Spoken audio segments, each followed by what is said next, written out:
If you could hold focus, that would be great. Rip and tear until it is done.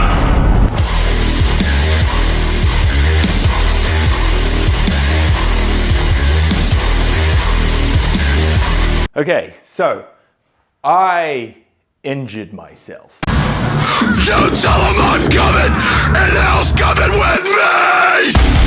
So that was like 3 weeks ago. I was maxing out block power cleans, and I kind of just turned my hand into a barbell knee sandwich. So basically the bar got caught between my knee and my wrist, and it was 130 kgs, and it just absolutely wrecked this hand. I initially thought I had broken something because, listen, I've injured myself multiple times, and I know the difference between like a strain and that oh shit moment.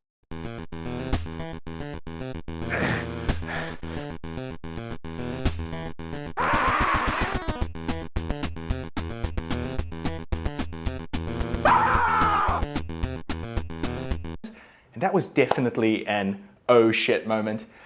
You know it's bad when you can tell that you've hurt yourself and you haven't cooled down yet, basically. So that was like instant workout ender. I instantly couldn't move my fingers, so I was stuck in like a mannequin position, like for ages.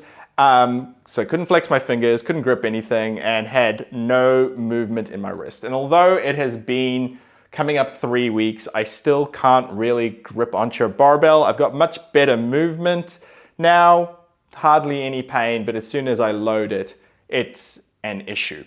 But the reason I'm making this video is because sometimes I think with the way people approach training, they can be a little bit like too precautious. They rely on everything to be optimized, and ultimately they don't plan for what happens when you get injured.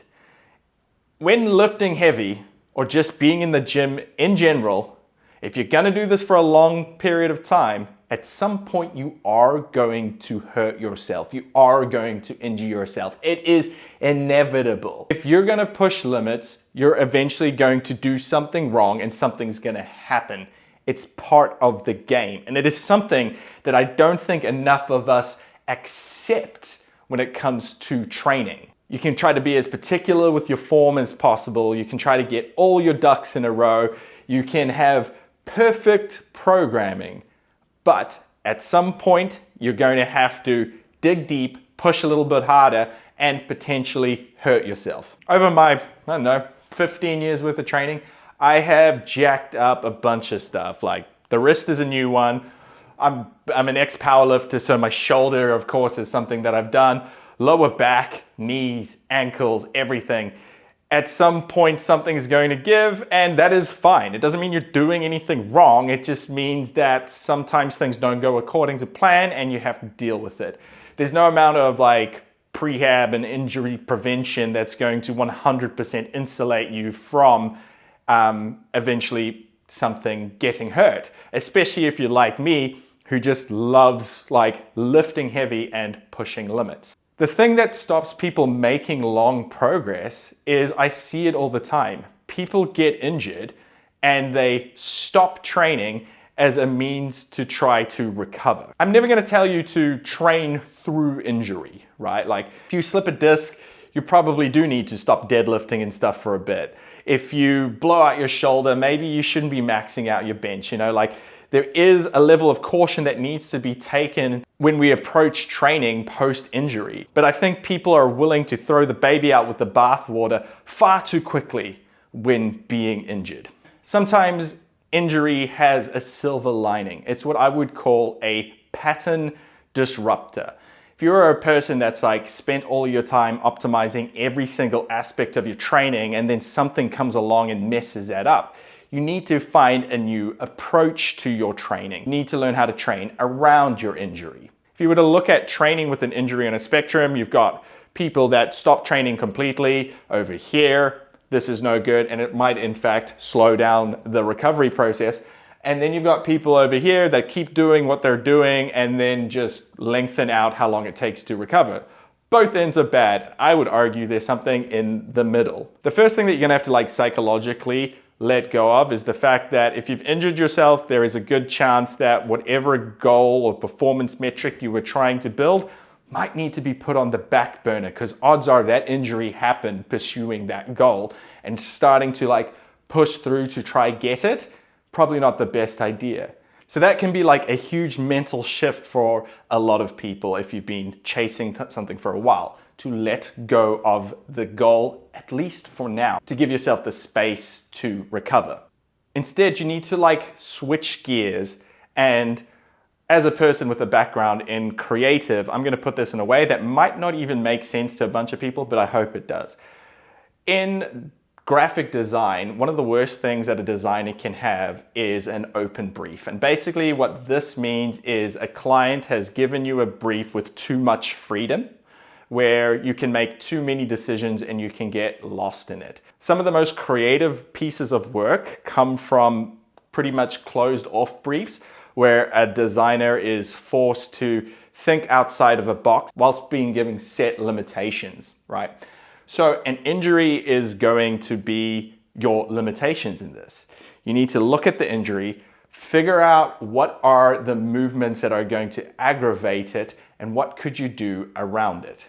So for me, obviously, this wrist, it takes out almost every single barbell movement because I can't hold onto a barbell right now. It takes out all pressing movements. It takes out a lot, and it would be very easy for me to just be like, I can't do anything. But there is a part of me that's excited, because while things like max effort Zercher lifts and safety bar good mornings, while they might have their place, there's something that I never am able to give energy to because I'm trying to like pursue normally much more like conventional means of progressing, like increase your deadlift, increase your squat, increase your bench press. But this gives me a really good excuse to pursue something else, right? Because I have this limitation. Like, how can I do no hands training? It's been interesting for me to be like, well, I pretty much can't train my upper body in the way that I want to. So we're gonna just be like spamming leg day for like a little bit, probably another couple of weeks with the rate of this healing. But just by shifting this mindset and being like, I'm going to try some weird stuff, such as like I said, like the Zercher squat, Zercher deadlift, done some like weird carries as well. And like there's bits and pieces. I'm being able to inject novelty into my training due to necessity that gets me excited about training, especially because I've psychologically shifted from like chasing any specific goal. And now it's a matter of finding ways that I still find training fun with my limitations that aren't necessarily gonna like give me any specific long-term goal, right? Like I have to just find a way of having fun with my limitations so that I stay in the gym and I keep the habit up. And don't get me wrong, all this stuff does carry over, because like exertion is exertion, grinding is grinding. And if you're still like training with intensity, it's going to help when you get back to being able to chase those goals. So basically, I think all I really wanted to say is like, injuries suck, but injuries are going to happen. And when they do happen, it's just a matter of shifting your psychology, working around it, and not just stopping completely. Because it's much easier to maintain momentum than it is to build it again. And that's just my advice to you. I thought I would just check in with this YouTube video because it's been a little while since I put out anything. And I also just feel like people don't really cover aspects of training when shit goes wrong, and shit has gone wrong for me, right? I'm supposed to be doing a deadlift bench competition soon, and that might not happen. Anyway, so this was just a video that was kind of off the cuff, just a ramble at a camera. Hope you enjoyed it. Can you like and subscribe to me, please? I normally don't do this begging thing, but I really want to get the subscriber count up. I just kind of want to move off Instagram and TikTok and make like more long form meaty content that has staying power.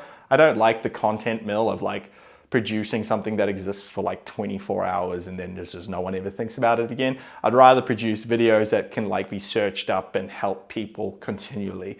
So yeah, give me a like, give me a subscribe. Hope you guys have enjoyed the video, and I will be back with something a bit meatier next time. Cheers.